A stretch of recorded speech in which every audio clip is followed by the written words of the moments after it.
ಕಾತೆ ಹೇಳಜ್ಜಿ. Hi friends, ಅಜ್ಜಿ ಹೇಳಿದ ಕತೆ ಕಾರ್ಯಕ್ರಮಕ್ಕೆ ನಿಮ್ಮೆಲ್ಲರಿಗೂ ಆತ್ಮೀಯವಾದ ಸ್ವಾಗತ. ಅಜ್ಜಿ ಕಾತೆ ಹೇಳಜ್ಜಿ.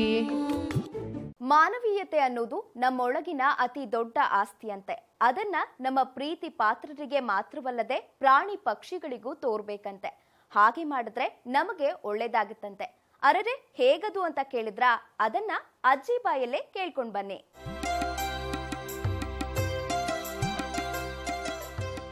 ಮಕ್ಕಳ, ಚಾರ್ಲಿಗೆ ಊರಲ್ಲಿ ಶತ್ರುಗಳೇ ಇರಲಿಲ್ಲ. ಯಾಕಂದ್ರೆ ಆತ ತುಂಬಾನೇ ಫ್ರೆಂಡ್ಲಿ, ಎಲ್ಲರೂ ತುಂಬಾ ಚೆನ್ನಾಗಿ ಮಾತಾಡ್ಸೋರೆ. ಚಾರ್ಲಿ ಅಂದ್ರೆ ಎಲ್ಲಾರ್ಗೂ ಅಚ್ಚುಮೆಚ್ಚು. ಹಾಗೆ ಚಾರ್ಲಿ ದಿನಾಲೂ ಕ್ರಿಕೆಟ್ ಆಡೋಕೆ ಅಂತ ಹೋಗ್ತಿದ್ದ. ಅವನ ವಾರಿಗೆ ಅವರೆಲ್ಲ ಸೇರ್ತಾ ಇದ್ರು. ಅಲ್ಲೊಬ್ಬ ಹುಡುಗನ ಹೆಸರು ಸುಬ್ಬ ಅಂತ.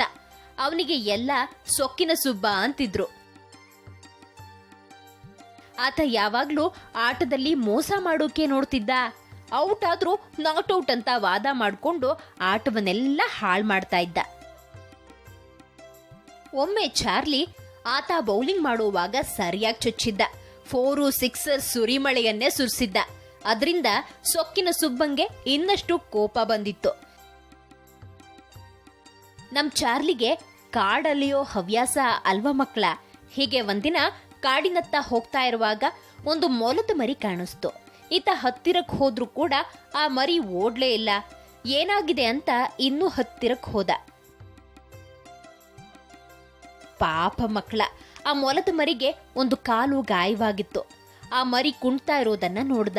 ಮೊಲದ ಮರಿಯನ್ನ ಅಲ್ಲಿ ಬಿಡೋಕೆ ಮನ್ಸಾಗದೆ ಅದನ್ನ ತನ್ನ ಮನೆಗೆ ತಂದು ಅದಕ್ಕೆ ಊಟ ಹಾಕಿ ಚೆನ್ನಾಗಿ ನೋಡ್ಕೊಂಡ. ಸ್ವಲ್ಪ ದಿನಗಳ ನಂತರ ಮೊಲದ ಮರಿಯ ಗಾಯ ಮಾಯಿತು. ಚಾರ್ಲಿಯೊಂದಿಗೆ ತುಂಬಾ ಆತ್ಮೀಯವಾದ ನಂಟನ್ನ ಆ ಮೊಲ ಬೆಳೆಸ್ಕೊಳ್ತು. ತುಂಬಾನೇ ಹಚ್ಕೊಂಡಿತ್ತು. ಹೀಗೆ ವಾರನೂ ಕಳೀತು. ಆ ಮೊಲದ ಮರಿಗೆ ತನ್ನ ಅಪ್ಪ ಅಮ್ಮ ನೆನಪಾದ್ರು. ಕಾಡಿಗೆ ಮರಳಿ ಹೋಗ್ಬೇಕು ಅಂತ ಅನಿಸಿ ಚಾರ್ಲಿ ನನ್ನನ್ನ ಕಾಡಿಗೆ ಬಿಟ್ಟು ಬಾ ಅಂತ ಕೇಳ್ಕೊಳ್ತು.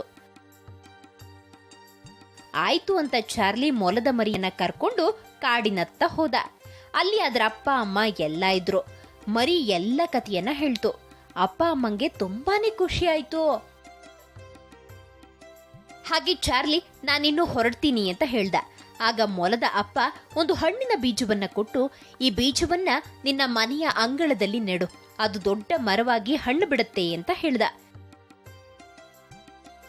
ಚಾರ್ಲಿ ಮೊಲದ ಮರಿ ಹೇಳಿದಂತೆ ಹಣ್ಣಿನ ಬೀಜವನ್ನ ಮನೆಯ ಮುಂದೆ ನೆಟ್ಟ. ದಿನ ಕಳೆದ ಹಾಗೆ ಮರ ಬೆಳೆದು ದೊಡ್ಡದಾಗಿ ಹಣ್ಣು ಬಿಡಲಾರಂಭಿಸ್ತು.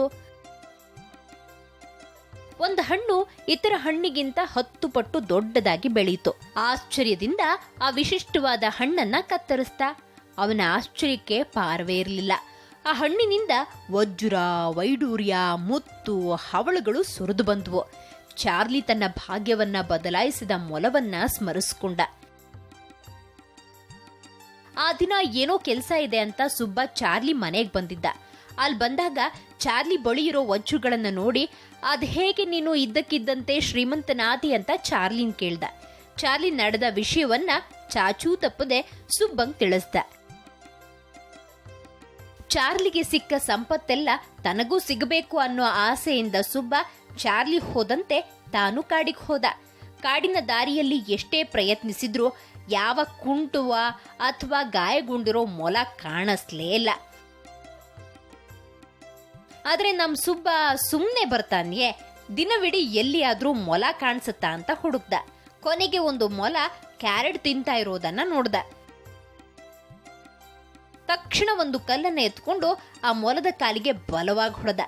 ತಾನೇ ಗಾಯಗೊಳಿಸಿದ ಮೊಲದ ಮರಿಯನ್ನ ಮನೆಗೆ ತಂದು ಅದರ ಗಾಯ ಮಾಯೋವರೆಗೆ ಅದನ್ನ ಚೆನ್ನಾಗಿ ನೋಡ್ಕೊಂಡ. ಪೂರ್ಣ ಗುಣವಾದ ಮೊಲದ ಮರಿ ಸುಬ್ಬಂಗೆ ನನ್ನನ್ನ ಕಾಡಿಗೆ ಬಿಟ್ಟು ಬಾ ಅಂತ ಹೇಳ್ತು. ನಾನು ನಿನ್ನನ್ನ ಕಾಡಿಗೆ ಬಿಟ್ಟು ಬರ್ತೀನಿ, ಆದ್ರೆ ನನಗೂ ಆ ವಿಶೇಷವಾದ ಹಣ್ಣಿನ ಬೀಜವನ್ನ ಕೊಡಬೇಕು, ಇಲ್ಲ ಅಂದ್ರೆ ನಿನ್ನನ್ನ ಸಾಯಿಸ್ತೀನಿ ಅಂತ ಗದರಿಸ್ತ. ಆಯ್ತು ಮಾರಯ್ಯ, ನಿಂಗೂ ಕೊಡ್ತೀನಿ ಅಂತ ಮೊಲ ಮಾತು ಕೊಡ್ತು. ಸುಬ್ಬನು ಕೂಡ ಮೊಲವನ್ನ ಕರ್ಕೊಂಡು ಕಾಡಿನತ್ತ ಹೋದ. ಅಲ್ಲಿ ಹೋದಾಗ ಮತ್ತೆ ಅವರ ಅಪ್ಪನ ಬಳಿ ಮೊಲ ಎಲ್ಲವನ್ನ ಹೇಳ್ತು. ಮೊಲದ ಅಪ್ಪಂಗೆ ಸುಬ್ಬನ ಮೇಲೆ ವಿಪರೀತ ಕೋಪ ಬಂತು. ಆದ್ರೂ ಅದನ್ನೆಲ್ಲ ತೋರಿಸ್ಕೊಳ್ಳದೆ, ಈ ಬೀಜವನ್ನ ನಿನ್ನ ಮನೆಯ ಅಂಗಳದಲ್ಲಿ ನೆಡು, ಅದು ದೊಡ್ಡ ಮರವಾಗಿ ಹಣ್ಣು ಬಿಡುತ್ತೆ ಅಂತ ಬೀಜ ಕೊಟ್ಟ. ತುಂಬಾ ಖುಷಿಯಿಂದ ಸುಬ್ಬ ಮನೆಗ್ ಬಂದ. ಬೀಜವನ್ನ ನೆಟ್ಟು ಗಿಡವನ್ನ ಚೆನ್ನಾಗಿ ಬೆಳೆಸ್ದ. ಕಾಲಕ್ಕೆ ನೀರ್ ಹಾಕಿ ಪೋಷಣೆ ಮಾಡ್ದ. ಕೆಲ ದಿನಗಳು ಕಳೀತು ಮಕ್ಕಳ. ಆ ವಿಶೇಷ ಮರದಲ್ಲಿ ಹಣ್ಣು ಬಿಡಲಾರಂಭಿಸ್ತು. ಅವುಗಳಲ್ಲಿ ಒಂದು ಹಣ್ಣು ಇತರೆ ಹಣ್ಣಿಗಿಂತ 10ರಷ್ಟು ದಪ್ಪ ಬೆಳೀತು. ಆದ್ರೆ ಸುಬ್ಬ ಅತಿ ಆಸೆಯಿಂದ ಹಣ್ಣು ಇನ್ನೂ ದಪ್ಪವಾಗಲು ಬಿಟ್ಟ. 100 ಪಟ್ಟು ದಪ್ಪವಾದ ಹಣ್ಣನ್ನ ಆಳುಗಳ ಸಹಾಯದಿಂದ ಒಡಿಸ್ದ. ಆಗ ಹಣ್ಣಿನಿಂದ ಧಾರಾಕಾರವಾಗಿ ಮರಳು ಸುರಿಯಲಾರಂಭಿಸಿ ಸುಬ್ಬನ ಮನೆ ಮುಳುಗುವಷ್ಟು ಮರಳು ಸುರಿದು ಕೊನೆಗೆ ಸುಬ್ಬ ತನ್ನ ಎಲ್ಲಾ ಆಸ್ತಿ ಕಳ್ಕೊಂಡು ಬಡವನಾಗಿ ಹೋದ. ತನ್ನ ಅತಿಯಾದ ಆಸೆಯಿಂದ ಇರೋ ಬರೋ ಆಸ್ತಿ ಕಳ್ಕೊಂಡ. ದುರಾಸೆ ನಮ್ಮ ಅಂತ್ಯಕ್ಕೆ ಕಾರಣವಾಗುತ್ತೆ ಅನ್ನೋದನ್ನ ಸುಬ್ಬ ತಿಳ್ಕೊಂಡ ಮಕ್ಕಳ. ನೋಡಿದ್ರ, ಅದೃಷ್ಟ ಅನ್ನೋದು ಎಲ್ಲರನ್ನ ಹುಡುಕೊಂಡು ಬರುವುದಿಲ್ಲ. ಬಂದಾಗ ಮಾತ್ರ ನಾವು ಜಾಗರೂಕರಾಗಿ ಅದನ್ನ ಬಳಸ್ಕೊಳ್ಬೇಕು. ಅತಿ ಆಸೆಯಿಂದ ಯಾರೊಬ್ಬರೂ ಉದ್ಧಾರವಾಗಿಲ್ಲ. ಪಾಲಿಗೆ ಬಂದಿದ್ದು ಪಂಚಾಮೃತ ಅನ್ನೋದನ್ನ ಅರಿಯೋಣ ಅಲ್ವಾ ಮಕ್ಕಳ?